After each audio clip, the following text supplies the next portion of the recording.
My name is Lena Morrell, and I used to believe that good people always win in the end. I was wrong. If you saw me 3 years ago, you'd think I had it all figured out, the career, the man, the future mapped out neatly like one of my architectural blueprints.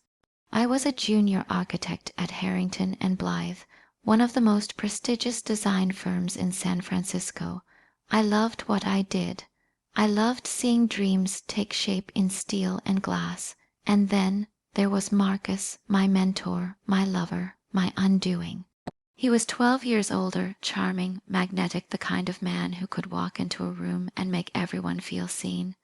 He said he saw potential in me. You think like light, he told me once, tracing his finger along my blueprints. Everything you touch shines. I was 26. I believed him. We started working late nights together, coffee cups, sketches, jazz humming in the background. One night it just happened. We kissed, and then everything else blurred. From that moment, my world became a circle around him. He told me he was separated from his wife. He told me the divorce papers were coming. He told me I was the only one who truly understood him. Lies. Every single one of them. Months passed. The whispers at work started. I ignored them. Then one day I was called into the conference room, the glass one, where you can feel everyone's eyes on you. Marcus sat at the table, calm, collected. My boss, Mr. Blythe, looked furious. There are inconsistencies in your last 3 project budgets, Lena, he said. Money missing, all authorized under your signature. I froze. My signature. Marcus leaned forward, concern painted perfectly on his face. Lena, if you've made a mistake, just tell the truth. I remember shaking my head, my throat dry. I don't even have access to those accounts. But the evidence was there, my login, my approval. My digital signature. I couldn't prove that Marcus had used my credentials. I didn't even know he had access. Within an hour, I was escorted out of the firm. Within a week, my reputation was gone. Within a month, Marcus got promoted. And then came the final cut, a wedding announcement. His to Claire Harrington, the CEO daughter. He used me, sabotaged me, erased me, and then married into power. I tried to rebuild. I really did. I applied to smaller firms, tried freelancing, even took side work designing cafes. But everywhere I went, someone had already heard the story. The architect who stole from her firm. There's nothing quite like being punished for a crime you didn't commit. For months, I lived in my sister's spare room, barely speaking. But silence breeds thought. Thought breeds purpose. And purpose, when soaked in pain, breeds something dangerous. I started watching him. Not physically, not at first. Online, in articles, in firm updates, in photos from their lavish events. He had everything I lost, but every picture, every headline, every smile from him was another spark. Until one night, I didn't sleep.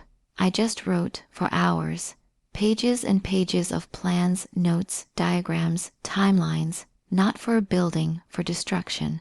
I wasn't going to scream for justice. I was going to architect it. Revenge isn't chaos, it's design, and I was a designer. For 6 months, I studied him like a structure I was planning to demolish. His routines, his finances, his contacts, even the smallest habits. Marcus liked control, but he was careless with people he thought he owned. Through a friend who still worked at the firm, I learned that Marcus had started a new secret project, $1 billion eco-development called Aurora City. It was meant to redefine modern architecture, sustainable and futuristic. It was also his ticket to becoming a partner, and that's where I found my entry point. I reinvented myself as Mira Lang, a freelance consultant in green infrastructure. I built an entire online portfolio, fake references, even a trail of legitimate work. I knew exactly how to make it believable because I had done it for real once. When I reached out to Harrington and Blythe, I wasn't surprised when they called me in for a meeting.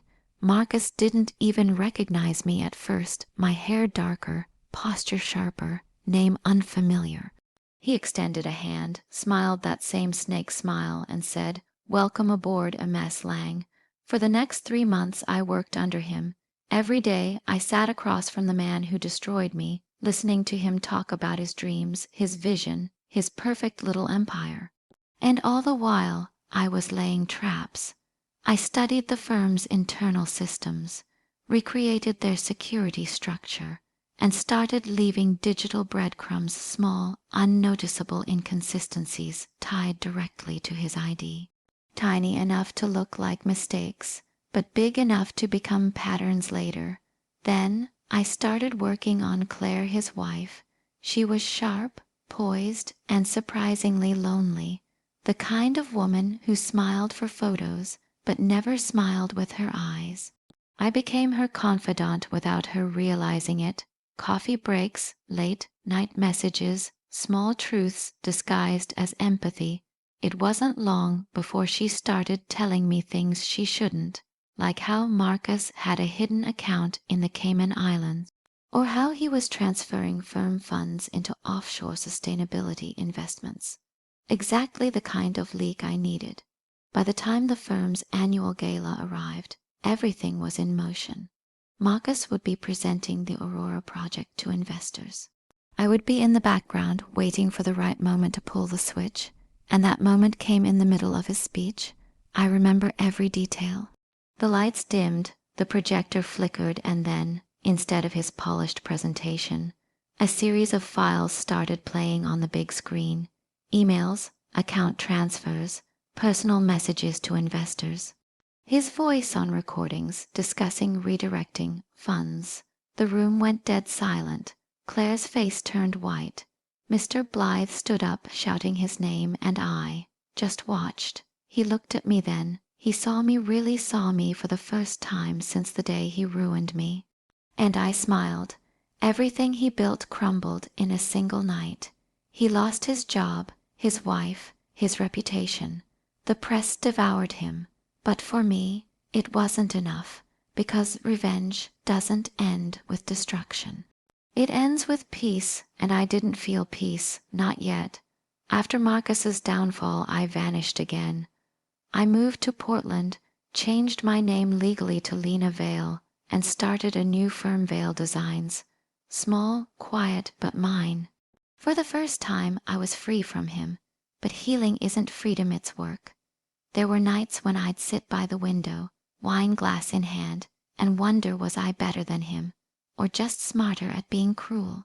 Then one day I got an envelope, no return address. Inside was a small note, handwritten, "You win, but I'm still breathing, M." I don't know how he found me, but instead of fear, I felt something strange relief, because I realized I didn't want him dead. I wanted him to live with what he became. And I wanted me to live truly life beyond what he made of me. I donated part of my new firm's income to women rebuilding their careers after corporate sabotage. Every time I signed a project, I signed it with a single motto engraved under my name: rise, even from ruin. Because revenge didn't save me, it revealed me, and I'll never let anyone take that away again.